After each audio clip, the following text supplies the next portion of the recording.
ومضات رمضانية في نفحات صوفية للدكتور الشيخ محمد بن الشيخ عبد الستار المفرع الجنابي. السلام عليكم ورحمة الله أحبتي الكرام، مع حلقة جديدة من ومضات رمضانية. الحمد لله واهب الأحوال، والصلاة والسلام على سيدنا المصطفى بحر الوصال، وعلى آله وصحبه في الغدو والآصال.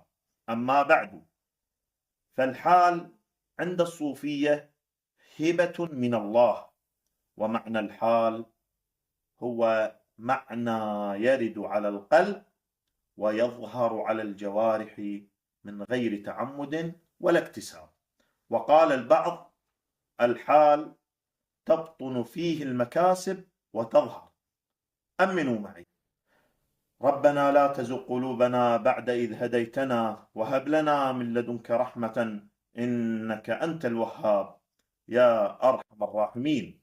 أستودعكم الله إلى حلقة أخرى من ومضات رمضانية في نفحات صوفية.